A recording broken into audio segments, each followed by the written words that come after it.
Hello दोस्तों, ये है हम अपना lecture 2 on Laplace transforms. So let's start. तो हम लास्ट तक पढ़े थे कि कुछ फंक्शंस थे जिन पे हमने फोरियर ट्रांसफॉर्म उनका निकाला था, सॉरी लाप्लास ट्रांसफॉर्म। ये है लेक्चर 2। यहाँ पे हम पहले तो हम लोग एक हेडिंग लगा के लिख दीजिए प्रॉपर्टीज़। हम लोग अभी स्टार्ट करेंगे थोड़ी थोड़ी लाप्लास ट्रांसफॉर्म के। तो इसमें फर्स्ट है, वो फर्स्ट प्रॉपर्टी है। इसमें क्या है कि अगर मान लो कि इस तरह से अगर लाप्लास में निकालने का बोला जाए कि एफ टी प्लस या माइनस कुछ भी आ जाए जी टी, तो इसको हम लोग डायरेक्टली ऐसे निकाल सकते हैं कि भाई Laplace of F T plus minus Laplace of G T. Simple है। इसका अगर डेरिवेशन जानना है तो कैसे हुआ है, तो हमें पता है कि अगर इस तरह से कोई फंक्शन दिया हुआ है F T plus G T के रूप में, तो हम लोग इसका लाप्लास ट्रांसफॉर्म निकालने के लिए क्या करेंगे, 0 टू इन्फिनिटी इंटीग्रेशन करेंगे F T plus minus G T E to the power minus S T D T करेंगे। और हमें पता है इंटीग्रेशन के तो फार्मूलाज तो हमें पता ही है, तो उससे हमें ये क्या हो जाएगा कि यहाँ पे आ जाएगा 0 टू इन्फिनिटी एफ टी हो जाएगा अलग E to the power minus S T D T plus minus 0 to infinity जो भी हो यहाँ पे प्लस या माइनस जो भी आएगा G T E to the power minus S T D T. अब ये पार्ट अपना क्या है, ये वाला हम लिख सकते हैं कि लाप्लास ऑफ एफ टी है plus minus Laplace of G T है। ठीक है, ये वाला एक पहली प्रॉपर्टी होगी। ठीक है, अब सेकंड पे चलते हैं। सेकंड प्रॉपर्टी के हिसाब से क्या है कि अगर कोई हमारा कांस्टेंट आ जाए कि लाप्लास में निकालना है के ऑफ एफ टी, तो सिंपल है, के को बाहर ले लो, लाप्लास ऑफ एफ टी। अगर इसको एफ एस बोलना है तो के ऑफ एफ एस। ठीक है, ये कैसा है, ये भी सेम है। इंटीग्रेशन करेंगे हम लोग, के रहेगा, के को इंटीग्रेशन हम लोग बाहर निकाल लेते हैं। कैसे कि इंटीग्रेशन अगर हम लोग लिखते हैं कि कोई के कांस्टेंट है एफ एक्स डी एक्स, ऐसे करते थे ना, तो के बाहर आ जाता है, फिर एफ एक्स डी एक्स। तो सेम है, इसी तरह से ये के बाहर आ जाएगा, बाकी वाला जो पोर्शन रहेगा उसको हम लोग लाप्लास लिख देंगे कि लाप्लास ऑफ एफ टी ये हो जाएगा। ठीक है, इसमें अभी कुछ चीज़ें जो फार्मूलाज हैं, मैं फार्मूलाज जो हमारे काम आएंगे मैं एक ऐड कर लेता हूँ, इंसर्ट करके बाद में सबसे लास्ट में ऐड कर लूँगा। इसमें क्या है, वो हमारे फार्मूलाज काफ़ी ये काम आएंगे। तो ये दो प्रॉपर्टीज़ थी, इन प्रॉपर्टीज़ पे हम लोग अभी थोड़ा सा सॉल्व कर लेते हैं, कुछ क्वेश्चंस हम लोग लेते हैं इन पे। फर्स्ट प्रॉब्लम एक ले लेते हैं, problem number 1।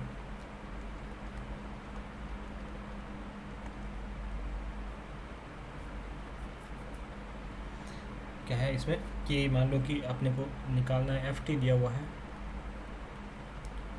Sign square T. अब हमें साइन टी का तो पता है, लेकिन साइन स्क्वायर टी का नहीं पता है। तो हम बार बार अब क्या करेंगे, अब बार बार हम लोग ये तो नहीं कर सकते कि भाई इंटीग्रेशन करो 0 to infinity sine square T का, फिर E to the power minus S T D T. उससे अच्छा क्या है, हम लोग ये कर लें कि भाई साइन स्क्वायर टी को कैसे भी करके स्क्वायर की फॉर्म से हटा दें, है ना। तो इसका जो फार्मूला है वो हम लोग यूज़ कर देंगे।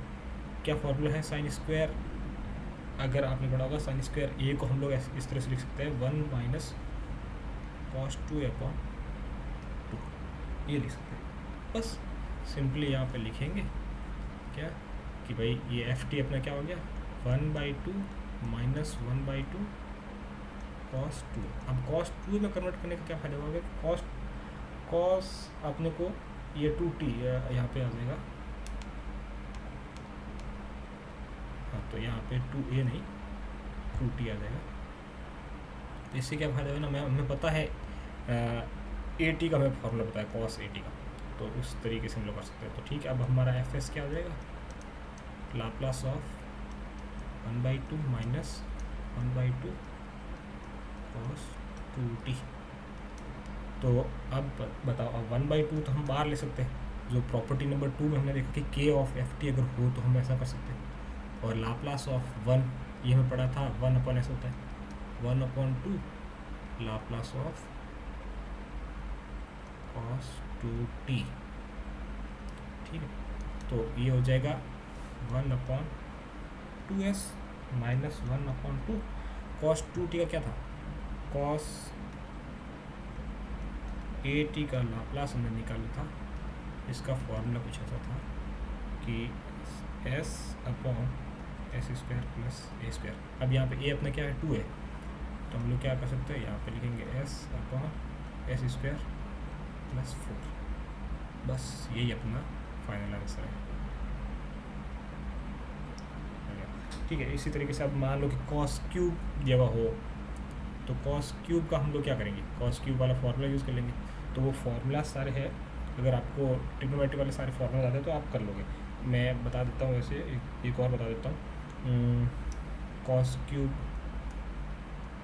ए अगर है तो cos क्यूब ए का फॉर्मूला क्या होगा, इसको हम लोग लिख सकते हैं ना इस तरह से कि भाई ये फॉर्मूला याद होगा, ये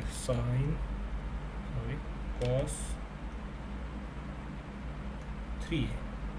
cos 3 का फॉर्मूला क्या था, 4 cos क्यूब ए माइनस 3 cos। यहीं से ये फॉर्मूला है कि हम लोग इसमें से cos क्यूब ए को रखना है, बाकी सबको एक साइड कर लेना। तो यहीं से ये फार्मूला बन के आएगा। तो इसका फार्मूला बन जाएगा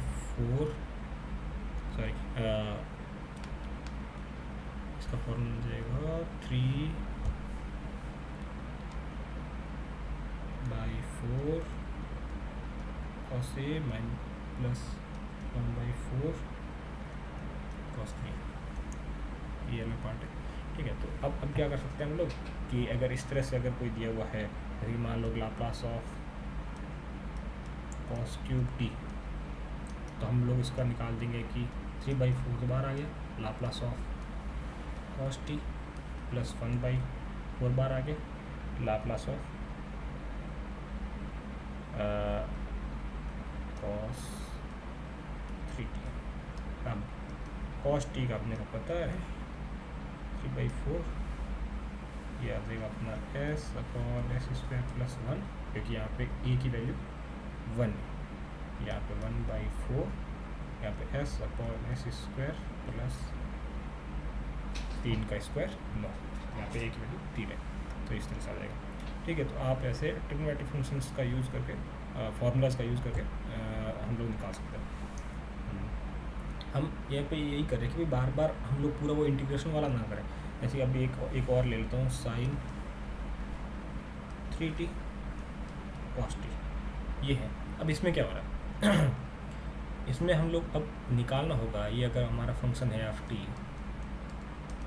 तो अब हमें निकालने के लिए हम वापस से पूरा वो नहीं करना चाहते कि भाई एफ टी पूरा ये लिखा, फिर e⁻ -st dt 0 to infinity, ये नहीं करना चाह रहे।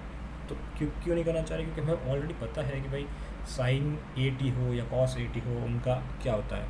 तो हम लोग इसको क्या करेंगे, प्लस माइनस में ऐसे भी करके इस पूरे पार्ट को कन्वर्ट कर लेंगे कि एक जगह पे cos वाला या sin वाला, प्लस माइनस cos वाला या sin वाला। अब इस वाले का हमें पता है, इस वाले का भी हमें पता है, सिंपली कर लिया ये फर्स्ट प्रॉपर्टी का यूज़ करके। तो यही करना। अब इसको कैसे कन्वर्ट करेंगे, हमें पता है sin a cos b का फॉर्मूला होता है वो 1/2 sin a plus b plus क्या आता है sin a माइनस b, ये होता है। तो अब यहाँ पे यही यूज़ करना है, ये 2 उधर था तो बाकी वाला ऐसे हो जाएगा। तो अब यहाँ पे a की जगह पे 3t है, b की जगह पे t है, तो इसको क्या कर सकते हैं, 1/2 sin a प्लस b मतलब 4t plus sin 3t minus t यानी कि 2t। अब हमें पता है ये 1/2 तो पूरा बाहर ही आ जाएगा। अब इसका लाप्लास अगर निकालना होगा हमें, और sin 4t का क्या होता है, a/s² प्लस a², यही होता है।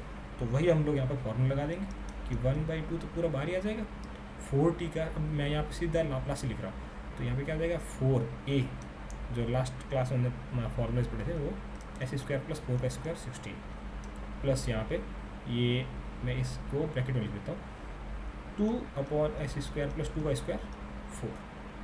तो ये क्या हो जाएगा, इसका फाइनल आंसर हो जाएगा, ठीक है। तो इस तरीके से इसको तोड़ देना है कैसे भी करके। एक और चलते हैं, मान लेते हैं कि इस तरह से दिया हुआ है, हाइपरबोलिक वाला भी हमने फॉर्मूला दिया हुआ है, तो हाइपरबोलिक भी आ जाए तो वो भी कर लेते हैं। अगर मान लो कि इस तरह से कुछ आ जाए कि एफ टी दिया हुआ है 1 + t का होल स्क्वायर। अब 1 + t का होल स्क्वायर अगर हमें पता नहीं तो हम लोग क्या कर लेंगे, पहले इसको a + b का होल स्क्वायर को कैसे तोड़ते हैं वैसे ही कर लेंगे। तो 1 + t² + 2t। अब हमें 1 का पता है 1/s होता है, ये मैं सीधा यहाँ पे fs लिख रहा हूँ, लाप्लास लिख रहा हूँ इसका। और t² का क्या होता है n फैक्टोरियल अपॉन s⁴n+1, यानी कि n फैक्टोरियल बोले तो 2 फैक्टोरियल और s⁴ ये हो जाएगा, +2 बाहर आ जाएगा। अब इसका क्या हो जाएगा, t का 1/s²। तो ये हो गया इसका फाइनल आंसर। ठीक है, ऐसे ही कोई भी अगर फंक्शन आए उसको इस तरह से तोड़ देना। हाइपरबोलिक में अगर कुछ दे दिया जाए कि ऐसे दे दूँ मैं कि एफ टी है वो sin 4t - 4 cos hyperbolic 5t। अब इसका कैसे करना है, और प्लस में मैं एक और दे दूँ e⁻−5t, तो ये पूरा कर लिख दिया। तो हमें पता है 4t 80 है, sin 80 का क्या होता है, सीधे सीधा है 4/s² + 4 का स्क्वायर 16 - 4। अब cos हाइपरबोलिक का क्या था, वो माइनस आता है बस, तो s/s² - 25 है ना। और प्लस में यहाँ पे e⁻80 का हमने देखा था 1/s + a, तो इसमें भी सेम हो जाएगा बस 1/s + 5, तो ये हो जाएगा। तो बस इस तरह से अगर कुछ भी आ जाए तो आप सीधा कर सकते हो। ठीक है, अब इसके अलावा जो प्रॉब्लम्स जो बनती है वो इस तरह के सवाल में होती है कि भाई मान लो कि अगर फंक्शन दे दिया इस तरह से, पीस वाइज फंक्शन दे दिया, मान लो कि एफ टी है वो, आप ये नोट करते हैं ना, मैं भूल गया हूँ कौन से नंबर की ये प्रॉब्लम है, 0। यहाँ पे 0 से t की वैल्यू मान लो आपको दे दी कि पाई है, और यहाँ पे लिख दिया कि t की वैल्यू है वो > पाई। अब क्या हो गया, अब हमें साइन t का तो पता है, पर साइन t का तब पता है जब t 0 से इन्फिनिटी था। अब यहाँ पे क्या है, साइन t तब तक ही है जब t 0 to पाई है। तो अब हमें क्या करना पड़ेगा, अब हमें वापस से उस वाले तरीके पे जाना पड़ेगा कि अब हमें लाप्लास ऑफ एफ टी अगर निकालना है तो वापस से सेम 0 to इन्फिनिटी करके e⁻−st F T D T है। ठीक है, अब यहाँ पे t 0 to इन्फिनिटी डायरेक्ट तो एफ टी है नहीं, तो यहाँ पे हमें तोड़ना पड़ेगा, पहले 0 से पाई तक देखना पड़ेगा, और 0 से पाई तक एफ टी है वो है अपना साइन टी, ये डी टी हो जाएगा, प्लस अब पाई से इन्फिनिटी क्या है e⁻−st, ये 0 है, तो ये वाला पूरा पार्ट क्या हो जाएगा 0, सिंपल चीज़। अब इसका हमें करना पड़ेगा 0 से pi sine T e⁻−st dt। अब इसका फॉर्मूला अगर आपको नहीं पता है, इंटीग्रेशन जो होता है कि इस तरह से अगर कुछ दिया हुआ है e⁻ax sin bx dx, इसका जो इंटीग्रेशन होता है वो होता है, मैं ये थोड़ा सा साइड में लिख देता हूँ, इसका जो इंटीग्रेशन होता है उसको लिखते हैं e⁻ax upon a² + b² bracket में a sin bx - b cos bx। ये यूज़ करेंगे यहाँ पे, ये वाला पूरा पार्ट है वो इस पे हम लोग a की जगह पे आ जाएगा -s। मैं अगले वाले पे एक बार देखते हैं इस पर क्या था अपना, a की जगह पे हम लोग क्या रख देंगे -s, तो जो उसका इंटीग्रेशन होगा वो हो जाएगा e⁻−s। अब यहाँ पे अपना क्या बनेगा, क्योंकि t है तो यहाँ पे t, वहाँ पे x था, और यहाँ पे -s का स्क्वायर प्लस 1 का स्क्वायर, क्योंकि साइन के साथ में साइन सिंपल t है, उसमें हमारा ये नहीं है कि साइन 5t या 2t 3t, ये नहीं, साइन t है सिंपल, तो हम लोग 1 ले तो 1 ही रख दिया,